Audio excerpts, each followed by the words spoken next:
Halo Sobat Sehat RSSA, dengan saya Aditya, welcome to the podcast Bincang Sehat RSSA. Pada kesempatan kita kali ini, di episode saat ini, tema yang akan kita bahas adalah mengenai penderita diabetes di era pandemi.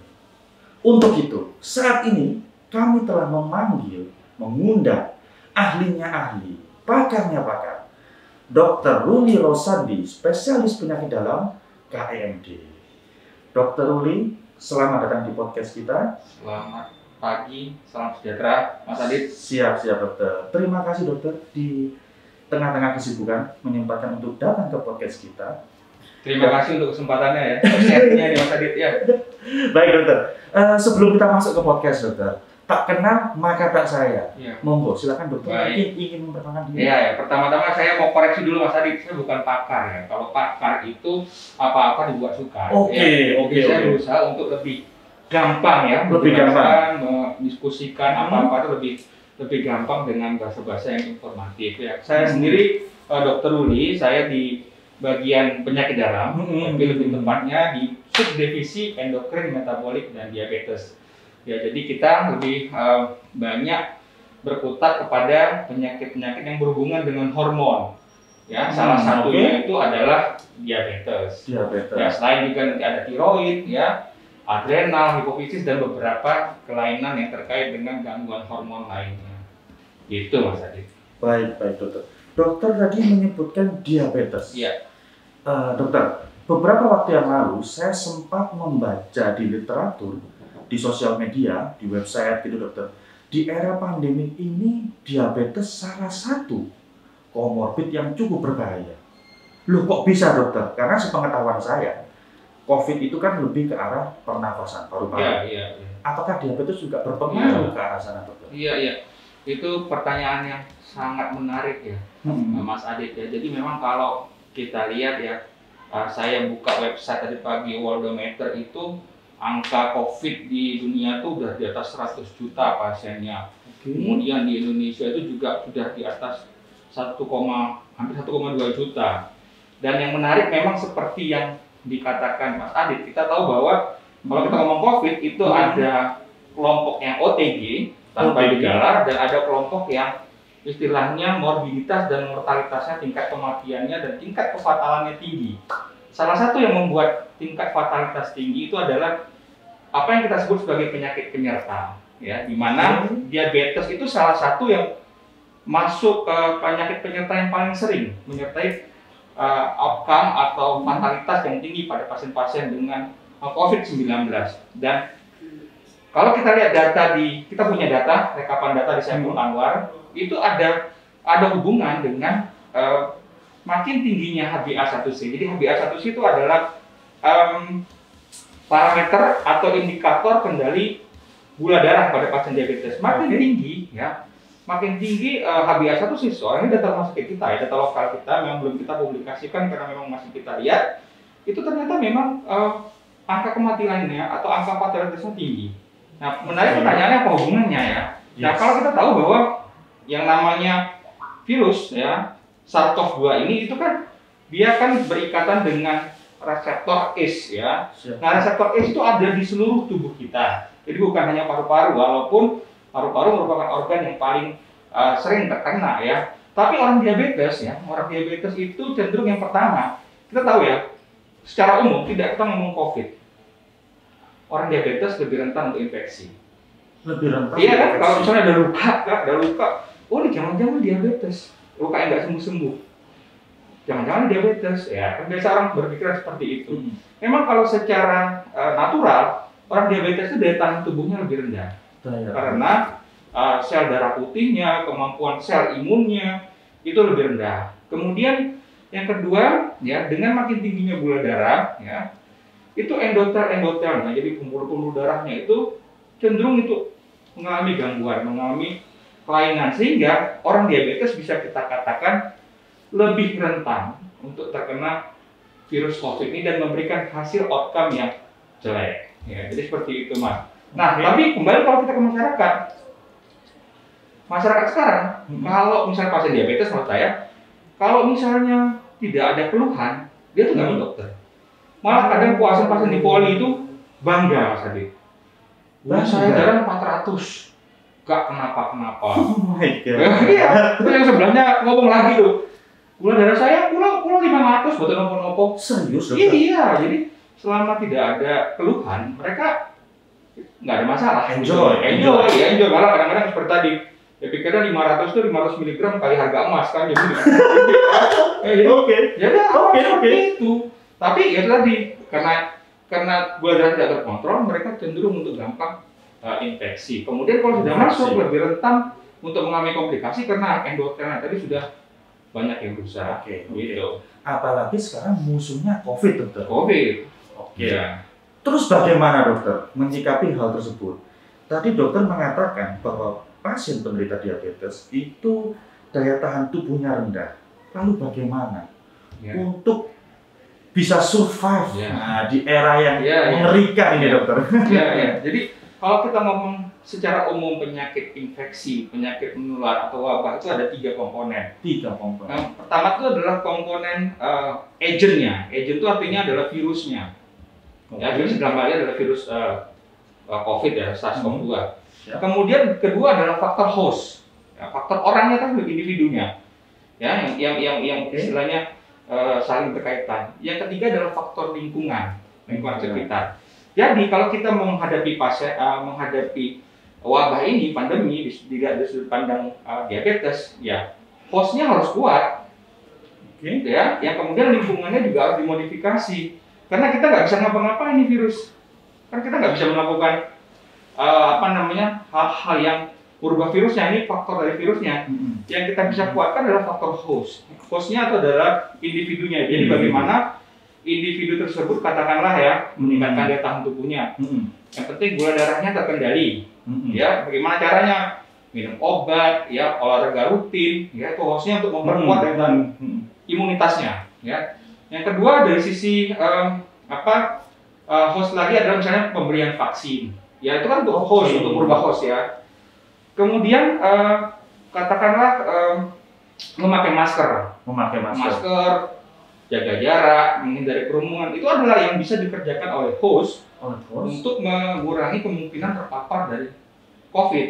Nah, kemudian lingkungan juga begitu. Lingkungan sekitarnya sebisanya memberikan memfasilitasi supaya dia atau orang dengan diabetes itu tidak terkena COVID. Jadi bagaimana ruangannya, ventilasinya, terus kemudian banyak hal yang lagi. Karena kita tidak bisa ngapa-ngapain dengan virus ini. Jadi itu halnya yang bisa dikerjakan. Jadi kalau untuk apapun penyakit wabah, ada faktor dari host, faktor dari agent, dan faktor dari environment atau lingkungannya. Oke. Dokter, terkait dengan host atau individu yang barusan dokter jelaskan, tadi saya sedikit mendengar kata-kata vaksin, istilah vaksin. Oke, saat ini kita ketahui dokter, vaksin sudah ada, distribusi sudah dilakukan dokter.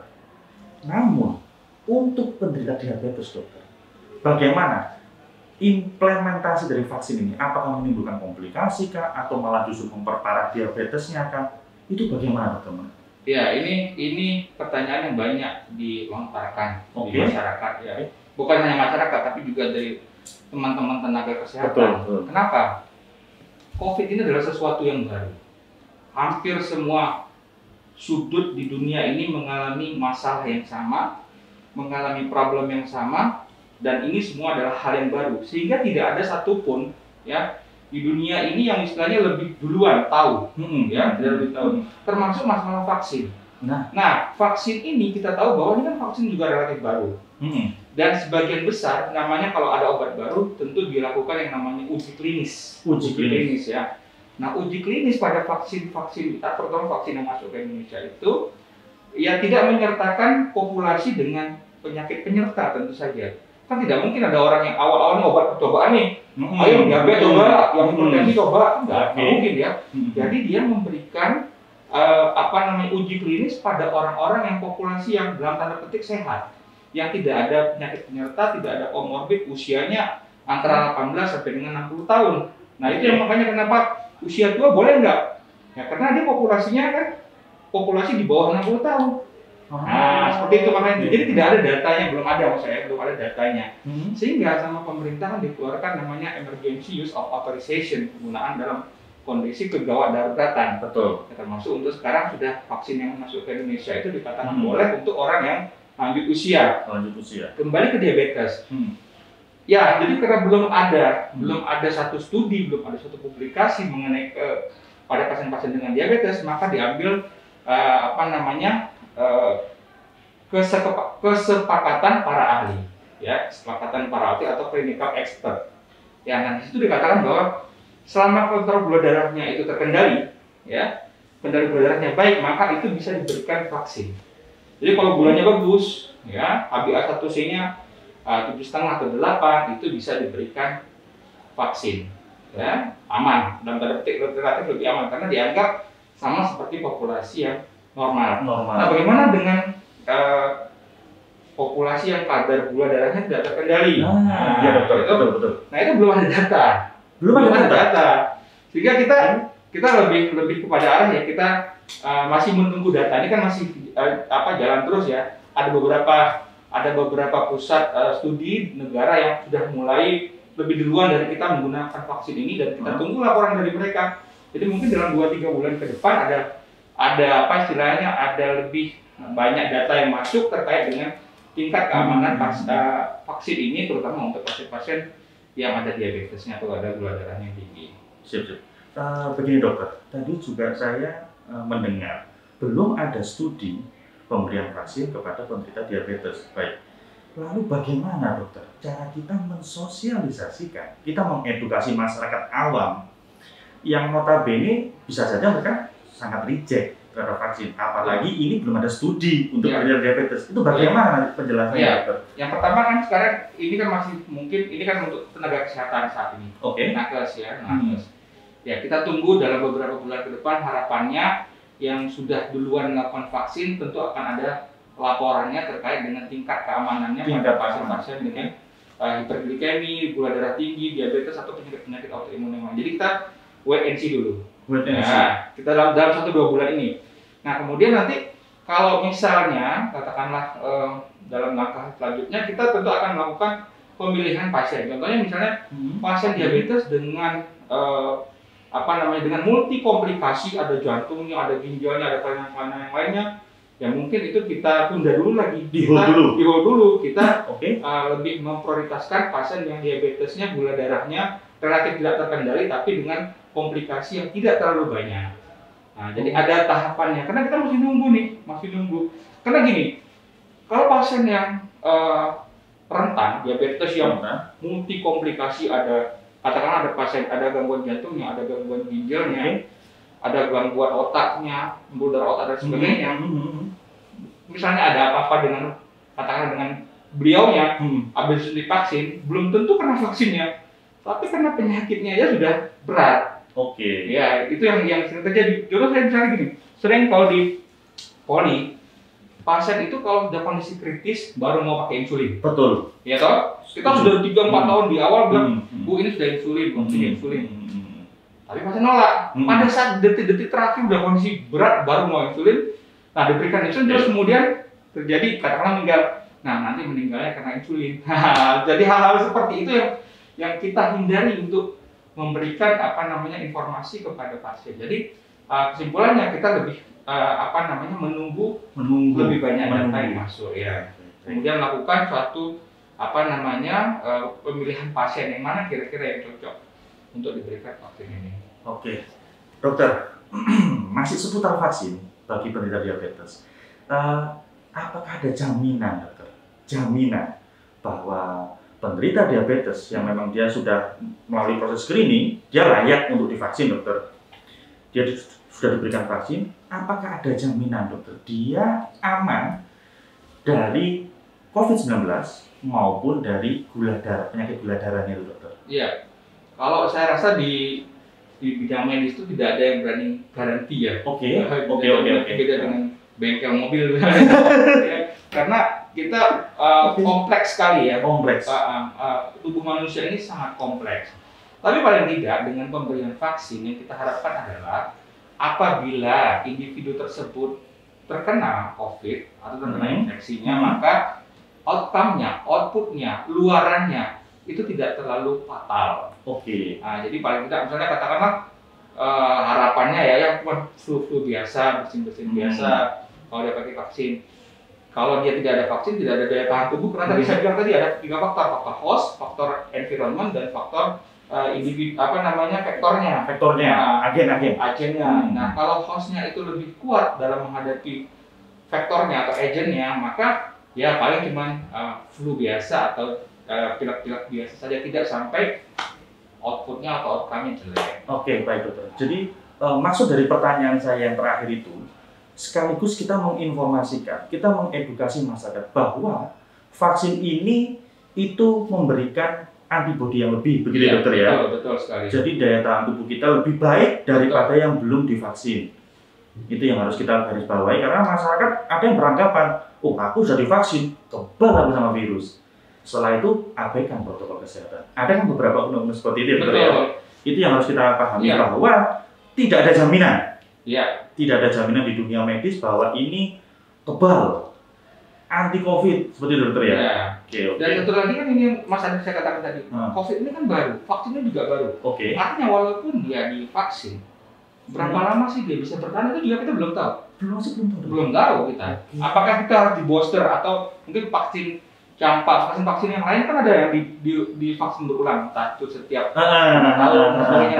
Ini vaksin COVID ini per berapa bulan atau per berapa tahun harus diulang untuk meningkatkan atau mempertahankan daya tahan tubuhnya itu tetap tinggi. Belum ada sekarang. Jangan-jangan katakanlah kalau kita misalnya ternyata 3 bulan titernya turun. Nah, itu kita belum tahu. Makanya sekarang tetaplah ya vaksin yang paling terbukti itu adalah masker, jaga jarak, ya hindari kerumunan. Itu yang sudah terbukti, dan itu yang dilakukan oleh negara-negara seperti India yang sempat dalam beberapa bulan lalu di angkanya tinggi, terus kemudian dengan dengan masker dan sebagainya angkanya langsung turun. Jadi itu yang sudah terbukti. Nah, vaksin ya sambil kita tunggu tadi seperti saya katakan, tunggu data-data yang lain masuk. Oke. Dokter, ini ingin hati masih banyak pertanyaan dokter. Namun karena ada batasan waktu, mohon maaf dokter, mungkin podcast kita sampai di sini dulu dokter. Meskipun sebenarnya saya sangat tertarik terkait pembahasan penderita diabetes, vaksin, dan COVID. Namun mohon maaf dokter, mungkin nanti kita sambung di lain episode. Mungkin nanti kan pertanyaannya bisa di bawahnya. Kalau chatnya ada apa nanti? Bisa lah diatur. Bisa lah diatur karena digital dokter. Apa sih yang nggak bisa? Betul. Baik. Dokter, namun sebelum itu kami mengucapkan terima kasih atas kehadirannya. Di sela-sela kesibukan masih menyempatkan waktu untuk menjadi narasumber di podcast kita. Dan untuk masyarakat semua dan untuk sobat sehat RSSA semua, nantikan episode-episode berikutnya yang tak kalah menariknya.